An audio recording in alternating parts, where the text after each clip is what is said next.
போக போக தானே சார் அவங்க பக்குவப்பட முடியும். போக போகனா அப்போ திமுகவை திட்டுறதுல மட்டும் நீங்கள் கரெக்டாக இருக்கீங்கல்ல. பட் இதுக்கும் விஜய்க்கும் சம்மந்தமே இல்லை சார். அவர் இப்போ தானே சார் வராரு. அவரும் சொல்கிறார்ல அந்த நீங்கள் கேட்டதான் சார் நானும் கேட்குறேன். ஊழலை ஒழிச்சாங்கன்னு கேட்குறீங்களா, அதை நீங்கள் தாவேக்காவை கேட்க முடியாதுல்ல. நம்ம இனி வரும் காலங்களில் பெண்களுக்கு மிக பாதுகாப்பாக இருக்கணும், சிறுவர்களுக்கு சிறுமிகளுக்கு நண்பிகள் இவங்களுக்குலாம் நம்ம பெரிய பாதுகாப்பு அரணா இருக்கணும்னு 41 பேர் உன்னை பார்க்க வந்து செத்து போனா இதுக்கே உன்னால பாதுகாப்பு கொடுக்க முடியல. எக்ஸாம்பிள் நான் தானே சொல்லுவேன். நீங்க வர விடுங்கன்றீங்கல்ல, வரதுக்கு முன்னாடி நீங்க தானே உங்களை பார்க்க வந்த 41 பேருக்கு நீங்க என்ன பாதுகாப்பு கொடுத்தீங்க? தண்ணி கொடுத்தீங்களா? டாக்டர் பையன் டாக்டர் ஆகணுன்றீங்க, இன்ஜினியர் பையன் இன்ஜினியர் ஆகணுன்றீங்க, ஒரு பைலட் பையன் பைலட் ஆகணுன்றீங்க, அரசியல்வாதி பையன் அரசியல்வாதி ஆகணும் மட்டும் எதிர்க்கிறீங்கன்னு தெரிய மாட்டேங்குது. நிஜம் வேறு நிழல் வேறு. திரையில இருக்கிறவன் தரையில வந்தா கரெக்டா இருக்கணும். திரையில எடிட் பண்ணிக்கலாம், கட் பண்ணிக்கலாம், என்ன வேணாலும் பண்ணலாம். தரைக்கு வந்தோம்னா ரியாலிட்டி ஒரிஜினாலிட்டி இருக்கணும்.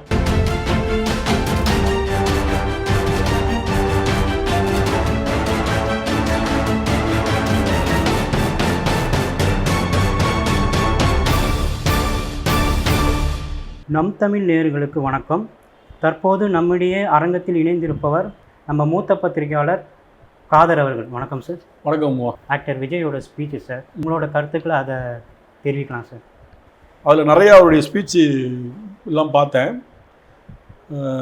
வழக்கம் போல் அவர் திரும்பி திமுகவை மட்டுமே விமர்சித்து தான் அதில் ஃபுல் அண்ட் ஃபுல் பேசியிருக்காரு. விஜய் பேசும்போது சொன்னார்ல, 4500 கோடி மணல் கொள்ளை ஊழல் கோர்ட்டில் இருக்குது, ஒரு இளவு அவர்கிட்ட கிடையாது, எவிடன்ஸு. ஈடி வச்சிருக்காங்க, தாடி வச்சிருக்காங்கன்ட்டு போயிட்டாரு சார். அப்போ எப்படி சார் போக்கில் நம்ம அடிச்சு? இன்னும் நல்லா கேட்டுங்க, விஜயை திமுக பொருட்படுத்தவே இல்லை. விஜய் நமக்கு எதிரின்னு ஒரு இடத்துலையுமே திமுக 1% கூட நினைக்கல. அவங்க ஆணித்தரமாக இருக்காங்க, நம்ம தான் ஜெயிப்போம். ஏங்க இவங்க 75 வருஷம் கட்சின்னா அதிமுக 50 வருஷம் கட்சிங்க. ஆமாங்க. பிஜேபி ஒரு 30 வருஷம் கட்சிங்க. போட்டியை அங்கே பார்ப்பாங்களா, இந்த நான் தான் திட்டிட்டு இருக்கிற பார்ப்பாங்களா? பட் அதிமுகவில் அவங்களுக்குள்ளே உட்கட்சி பூசல் பிளவுலாம் இருக்கிறனால அவங்க டிஎம்கேவோட கம்பேர் பண்ணல சார். விஜய் அதிமுக ஒரு இதுவாகவே பண்ணலை. அது அதில் உள்ள ஒரு சூட்சம அரசியல் இருக்குது. அது என்னன்னா, நான் தான் பெரிய ஆளு, நான் தான் திமுகவுக்கு எதிரின்னு சொல்லும் போது அப்போ அவங்க வீக் ஆகிற மாதிரி ஒரு மக்கள் மத்தியில் ஒரு அதிமுக. ஓகே. விஜயும் திமுக கிட்ட போட்டின்றாரு, அதிமுகவும் திமுக கிட்ட போட்டினது, பிஜேபியும் திமுக தான் எங்களுக்கு போட்டின்றாங்க, பாமகவும் திமுக தான் போட்டி. எத்தனை பேர் போட்டின்னு சொல்லும் போது எப்போதுமே ஒன்று தெரிஞ்சுங்க, ஆளுங்கட்சியாக இருக்கிறவங்கள டார்கெட் பண்ணிக்கிட்டே இருக்கும்போது அந்த மக்களுடைய பிம்பம் தன் மீது விழும் அப்படின்ற ஒரு மாயை இருக்குது. அதை ஃபோக்கஸ் பண்ணி தான் அவர் பாமக எனக்கு போட்டின்னு சொன்னார்னா 0 ஆகிட்டு இருப்பார் அரசியலில். காங்கிரஸ் தான் எனக்கு போட்டினாலும் ஒன்றும் இல்லாமல் போயிட்டு இருப்பாரு. அதனால அவர் எங்கே எதிர்க்கிறாரு நீங்கள் நல்லா பார்த்தீங்கன்னா, இப்போ பிரசன்ட் ஆளுமையில இருக்கிற பிஜேபியும் இவங்களை எடுத்தாதான் நம்மளும் பெரிய ஆள் காட்டிக்கலாம். அதுதான் ரீசன். அவருக்கே தெரியும் எதிர்க்கிற அளவுக்கு நமக்கு பெருசான கெப்பாசிட்டி இல்லை, ஆனாலும் வேற வழியில் சொல்லி தான் ஆகணும்னாலும் அரசியல். அதனால அவர் பேசுகிறார். அதில் இன்னும் நிறையா பார்க்க வேண்டியது பார்த்தீங்கன்னா, இன்னும் விஜய் பக்குவப்படலன்னு தான் நான் சொல்லுவேன். ஏன்னா நீங்கள் அரசியல்வாதி ஆகிட்டீங்க, 2 வருஷம் ஆச்சு கட்சி ஆரம்பித்து, ஒரு கட்சியுடைய தலைவராக இருக்கீங்க, நீங்கள் போகிற இடத்துல நல்ல கூட்டம் வருது, உங்களை நம்பி இவ்வளோ பேர் வரான், நீங்கள் ஏதாவது செய்ய போறீங்கன்னு நினைக்கிறான். பட் இன்னும் நீங்கள் பக்குவப்பட்ட அரசியல்வாதியாகவே இல்லையே. நீங்கள் திமுகவையே திட்டிக்கிட்டு இருந்தீங்கன்னா ஒரு கடத்துக்கு மேலே சீன்னு போயிடும். இருந்தாலே மக்களுக்கு என்ன பண்ண போறீங்கன்னு சொல்லணும். அது சொல்லுங்கன்னா சொல்கிறீங்க, எல்லாத்துக்கும் தனியாக வீடு, 2 வீலரு, காரு, நிரந்தர வருமானம். சார் ஆக்சுவலாக அதுதான் மக்களுக்கு பண்ணுறது, அதுதான் சார் சொல்லியிருக்காரு. அதுதான் சொல்லியிருக்காரு மக்களுக்கு. உங்களால் இண்டிவிஜுவலாக ஒரு ஆளுக்கு ஒரு வீடு ஒரு குடும்பத்துக்குன்னா சாத்தியமா? அது இல்லை சார். அவர் வீடு இலவசமாக கொடுக்குறேன்னு சொல்லலை சார், அதுக்கு உண்டான வேலை வாய்ப்பை தேடித்தரேன்னு சொல்லியிருக்காரு. எல்லாமே அதாங்க அரசியல். இப்போ 15 லட்ச ரூபா உங்கள் அக்கௌண்ட்டில் போடுறேன்னு சொன்னாங்க, இது வரைக்கும் போடல சார். இப்போ பக்குவப்படலைன்னு சொல்கிறீங்களா சார்? இப்போ யாராக இருந்தாலும் முதல்ல ஒரு கட்சி ஆரம்பிக்கும் போது ஸ்டார்டிங்கில் இனிஷியல் ஸ்டேஜில் அப்படி தானே சார் இருப்பாங்க. போக போக தானே சார் அவங்க பக்குவப்பட முடியும். போக போகனா இப்போ திமுகவை திட்டுறதுல மட்டும் நீங்கள் கரெக்டாக இருக்கீங்கல்ல? இல்லை சார். இப்போ எப்படி பார்த்தீங்கன்னா, கடந்த ஒரு 50 ஆண்டு காலமாக சார் புள்ளி விவரப்படி பார்த்தீங்கன்னா, ஒன்று ஏடிஎம்கே இருக்காங்க, இல்லை டிஎம்கே இருக்காங்க. அது கருணாநிதி, ஜெயலலிதா இவங்க தான் ஆளுமையாக இருந்திருக்காங்க. இப்போ 3வது ஒரு கட்சி இப்போது விஜய் கொஞ்சம் பேசப்படுறாரு. சீமான் சார் இல்லாமல் மற்ற கட்சிகள் இல்லாமல் விஜய் கொஞ்சமாவது பேசப்படுறாரு.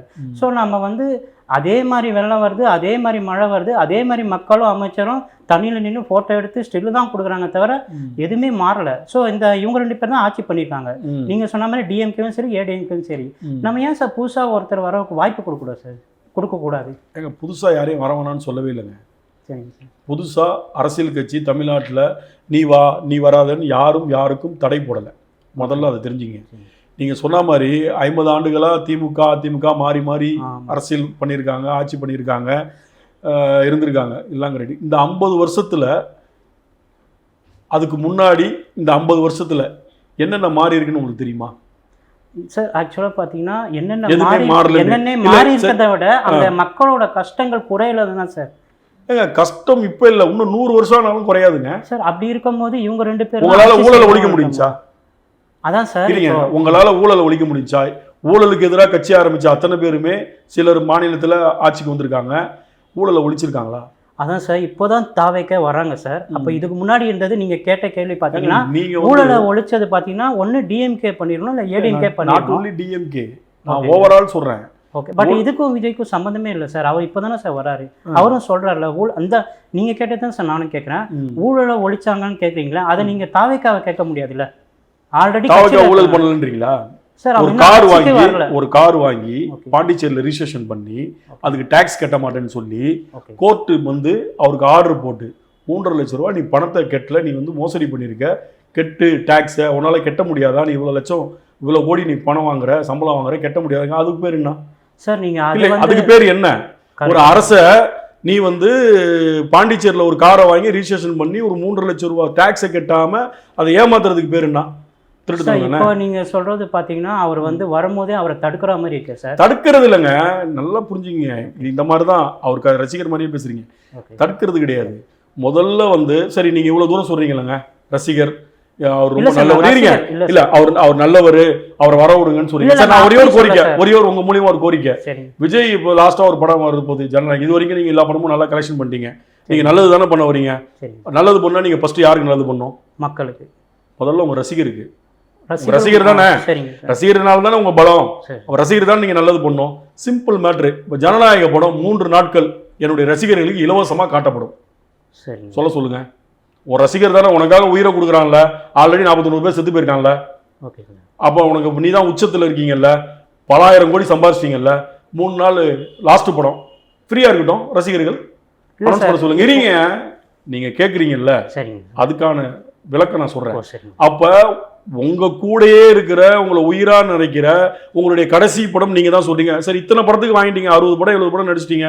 எல்லா ரசிகர் வந்து 1000 டிக்கெட் 2000 ரூபாய்க்கு வாங்கிடுவான், 500 டிக்கெட் 1000 ரூபாய்க்கு வாங்கி எல்லாம் உயர்த்தி உங்களுக்கு 200-300 கோடி சம்பாதிச்சிட்டீங்க. ஒரு சம்பளம் இம்பளம் நல்லா வந்துட்டீங்க, செட்டில் ஆகிட்டீங்க. இப்போ அரசியலில் வந்துட்டீங்க.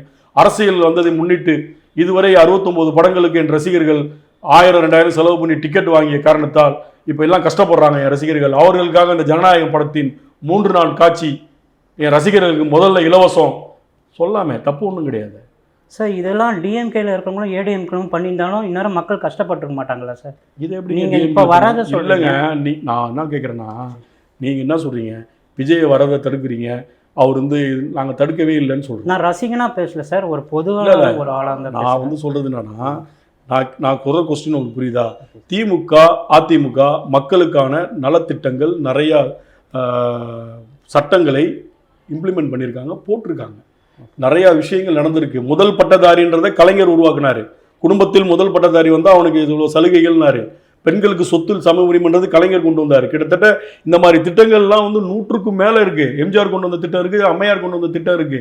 எல்லாமே 100க்கு மேலே போயிருக்கு. இப்போ நடக்கிற ஸ்டாலின் அவர்கள் ஆட்சியில் வந்து பெண்களுக்கான திட்டங்கள் 1000 ரூபாய் இலவச பஸ்ஸு இதெல்லாம் வந்து யார் கண்ணிலையும் தெரியலையா? பவள விழா பாப்பான்றார் ஒரு கட்சி தலைவர் பேசுகிற பேச்சா? இதுக்கு என்ன பதில் சொல்கிறீங்க? ஒரு கட்சி தலைவர் இந்த மாதிரி பேசலாமா? பிரதமர் மோடி பேசுனா ஏற்றுப்பீங்களா? மு.க. ஸ்டாலின் அவர்கள் பேசுனா ஏற்றுப்பீங்களா? எடப்பாடி சொன்னா ஏற்றுப்பீங்களா? பக்குவப்பட்ட தலைவர்கள் அவங்கெல்லாம் எங்கே என்ன பேசணும்னு தெரியும். இந்த மாதிரி பேச்சை நீ உன் கட்சியில் உள்ள 3ஆம் தர பேச்சாளரை வச்சு நீ பேசணும். பவள விழா பாப்பானா உங்கள் வயசு, உங்கள் அப்பா வயசு இந்த கட்சி ஆரம்பித்தது. ஆரோக்கியமான விமர்சனம் வைங்க சார். ஒன்றுமே இல்லை, எவிடன்ஸே இல்லை, கண்டமேனிக்கு பேசிகிட்டு இருக்கிறது அரசியல் கிடையாது, அரசியல் நாகரிகம் கிடையாது. ஓகேங்களா? விஜய் வர்றது எங்களுக்கெல்லாம் ஒண்ணுமே கிடையாது. வாங்க மக்கள் மன்றத்தில் நில்லுங்க. கட்சி ஆரம்பிச்சு 2 வருஷம் ஆச்சு. ஆரம்பிச்சோடனே உங்களுக்கு எம்பி தேர்தல் வந்து அப்ப நிக்க உங்களுக்கு தோணலையா? கொள்கை எதிரி பிஜேபி தானே, பிஜேபி தானே அப்ப எம்பி தேர்தல் நிக்குது. கொள்கை எதிரி எதிர்த்து நின்றுக்கலாம்ல, ஏன் நிக்கல? அதாவது சாதாரணமா ஒரு சோசியல் மீடியால போய்கிட்டு இருந்த அந்த விஷயத்தை முதல் முறையா விஜய் கையில் எடுத்து டெலிவிஷன்ல இருந்து எல்லாருக்கும் தெரியற மாதிரி ஆக்குனது விஜய் தான். அவங்க ஆளுங்களை அவரே தற்குறின்னு ப்ரமோட் பண்ணது நேற்று தான். உண்மையிலேயே அதான் உண்மையான விஷயம். ஏன்னா தற்குறி அப்படின்றது வந்து இன்னொன்றும் பேசியிருந்தார். திமுகலேருந்து நமக்கு ஆதரவு வந்திருக்கு, அந்த கோட்டைக்குள்ள இருந்தே நமக்கு ஒரு ஆதரவு வந்திருக்குன்னு. எழிலன் என்ன பேசினாருன்றதையே இவர் படிக்கலை, இல்லை கேட்கல. எழிலன் வந்து விஜய்க்கு ஆதரவாலாம் பேசலை. எனக்கு அதோடைய இவருடைய எப்படின்னா எனக்கு என்ன ஒரு பெரிய ஒரு அரசியலில் வந்து என்னன்றது கூட இன்னும் ஏபிசிடியே படிக்காமல் இருக்காரு. எழிலன் வந்து ஒரு திமுக எம்எல்ஏ, மிகப்பெரிய ஒரு நபரோட மகன்.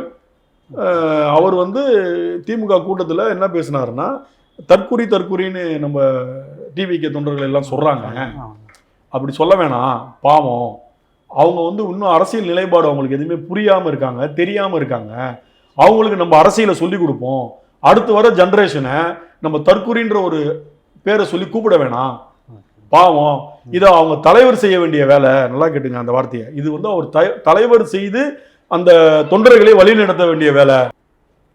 அதாவது தற்குறின்னு சொல்றோம் இல்லையா, அப்படின்னு அவர் பேசியிருப்பார். அதில் வந்து நம்ம வந்து இந்த தொண்டர்களை வந்து சரியான முறையில் வழி நடத்தணும். அவங்க வேற கட்சியாகவே இருக்கட்டும், இது அடுத்த தலைமுறை, அடுத்த ஜென்ரேஷன், அவங்கள வந்து அந்த கட்சியின் தலைவர் தான் வந்து தற்குறின்ற கான்செப்டுக்குள்ள போகாம அவர் தான் நல்லபடியாக வழி நடத்தணும். அவர் செய்யலை, நம்ம செய்வோம்.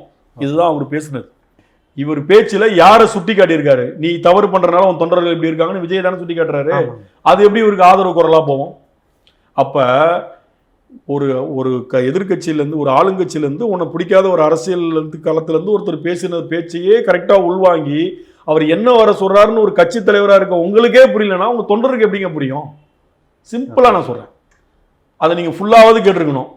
தெரியாம ஏதோ யாரோ எடுத்து கொடுக்குறது, எழுதி கொடுக்குறது தான் அவர் பேசிட்டு இருக்காரு. எவனோ சொல்லிட்டான், அவர் எழிலன் வந்து உங்களுக்கு ஆதரவாக பேசிட்டாரு, நீங்க அதை வச்சு அடிச்சு விடுங்கடா.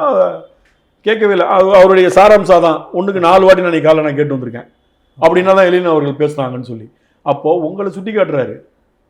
தற்குறின்னு சொல்றது எங்களுக்கே கஷ்டமா தான் இருக்குது. ஆனா அவருடைய நடவடிக்கை எல்லாமே அப்படிதான் இருக்குது. மாத்திக்கணும். அரசியலில் வரும்போது நீங்க சொல்றீங்களா புதுசாக வரக்கூடாது, யார் வேணாலும் வரலாங்க.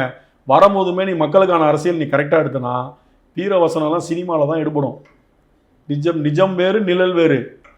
திரையில் இருக்கிறவன் தரையில் வந்தால் கரெக்டாக இருக்கணும். திரையில் வந்து எடிட் பண்ணிக்கலாம், கட் பண்ணிக்கலாம், என்ன வேணாலும் பண்ணலாம். தரைக்கு வந்தோம்னா ரியாலிட்டி, ஒரிஜினாலிட்டி இருக்கணும். வீரவசனம், சினிமா டைலாக்லாம் பேசணும்னா இங்கே காணாமல் போயிடுவாங்க. இங்கே அரசியல் பண்ணவே முடியாது. என்ன கேட்டால் விஜய் வந்து இன்னும் தனது கரெக்டான அரசியல் நிலைப்பாடை எடுத்து மக்களுக்காகவும் மக்களுக்கு உள்ள பிரச்சனைகளையும் கரெக்டாக பேசி சாத்தியப்படக்கூடிய மக்களுக்கான திட்டங்களை பேசி அரசியல் செஞ்சாருன்னா கரெக்டாக இருக்கும். இன்னொன்று பேசியிருந்தார், அது எனக்கு ரொம்ப சிரிப்பாக இருந்தது. நம்ம வந்து இனி வரும் காலங்களில் பெண்களுக்கு மிக பாதுகாப்பாக இருக்கணும், சிறுவர்களுக்கு, சிறுமிகளுக்கு, நண்பிகள், இவங்களுக்குலாம் நம்ம பெரிய பாதுகாப்பு அரணா இருக்கணும்னு. 41 பேர் உன்னை பார்க்க வந்து செத்து போனா, இதுக்கே உன்னால பாதுகாப்பு கொடுக்க முடியல. எக்ஸாம்பிள் நான் தானே சொல்லுவேன். நீங்க வர விடுங்கன்றீங்கல்ல, வரதுக்கு முன்னாடி நீங்க தானே உங்களை பார்க்க வந்த 41 பேருக்கு நீங்க என்ன பாதுகாப்பு கொடுத்தீங்க? தண்ணி கொடுத்தீங்களா குடிக்க? அதுக்கப்புறமா நீங்க திருந்தலையே, இன்னும் அப்படியே தானே இருக்கீங்க. உங்க அரசியல் நிலைப்பாடை மாத்துங்க. இன்னைக்கு உங்களை நான் எதிர்த்தோ உங்களை கண்டிச்சோ நான் பேசுறேன்னா, நாளைக்கு நான் உங்களை வாழ்த்தி பேசுற அளவுக்கு நீங்க வாங்க. எல்லாமே குடும்ப அரசியல் தான் பண்றாங்க. அதிமுகலையும் குடும்ப அரசியல் இருக்கு, பாமக இருக்கு, தேமுதிக இருக்கு, காங்கிரஸ்ல இருக்கு, திமுக இருக்கு. எந்த கட்சியில அரசியல் இல்லை? பிஜேபியில் இருக்கு. நயனா நாகேந்திரன் பையன் வந்திருக்காரு, அங்க இருந்துகிட்டு அவங்க திமுக வந்துட்டாங்க. அதனால நம்ம அது மேட்டர் வேணாம். குடும்ப அரசியலை வேணும் வேணாம் என்று முடிவு எடுப்பவர்கள் பொதுமக்கள், ஓட்டு போடும் பொதுமக்கள். அவர்கள் இன்ப நிதி வேணாம்னா இன்ப நிதி தோத்துற போறாரு, வேணும்னா ஜெயிக்க போறாரு. அடையாளங்கள் எப்போதுமே உங்க அப்பா யாரு, எங்க அப்பா இவரு, அவரா நல்ல மனுஷன், அந்த அடையாளம் நமக்கு வேணும். அந்த அடையாளம் இல்லாம நம்ம எப்படி வாழ முடியும்? அந்த அடையாளம் தான் மாண்புமிகு முன்னாள் முதல்வர் கலைஞர் அவர்கள், பிரசன்ட் முதல்வர் மு க ஸ்டாலின். எங்க அப்பா முதல்வரா, தாத்தா முதல்வராக இருந்தார், அப்பா முதல்வர் சொல்றது ஒன்றும் தப்பு இல்லையே. அதுதான் திரும்ப நான் சொல்றது என்னன்னா, இதே உதயநிதி பையன் வரட்டும், இன்பநிதி பையன் வரட்டும், யார் வந்தாலும் மக்கள் ஏத்துக்கிறது தாங்க. அவங்கள்ட்ட வாரிசு நிறைய இருக்கு, கொண்டு வராங்க. டாக்டர் பையன் டாக்டர் ஆகணுன்றீங்க, இன்ஜினியர் பையன் இன்ஜினியர் ஆகணுன்றீங்க, ஒரு பைலட் பையன் பைலட் ஆகணுன்றீங்க. அரசியல்வாதி பையன் அரசியல்வாதி ஆகணும் மட்டும் ஏன் எதிர்க்கிறீங்கன்னு தெரிய மாட்டேங்குது. லாஜிக் இடிக்குது இல்ல. சர்வீஸ் பண்றதுக்கு தான் வராங்க, பண்ணலன்னா மக்களை நிராகரிக்க போறாங்க. அவ்வளவுதான், சிம்பிள் மேட்ரு. அதனால உங்களுடைய கேள்வி ரொம்ப நல்லா இருந்தது. இதுதான் அரசியல் நிலைப்பாடை விஜய் மாற்றும் போது உச்சத்துக்கு போறதுக்கு வாய்ப்பு இருக்கு. பார்ப்போம் அவருடைய அரசியல் அடுத்தடுத்த நகர்வுகள் எப்படி இருக்குன்னு பார்ப்போம். ரொம்ப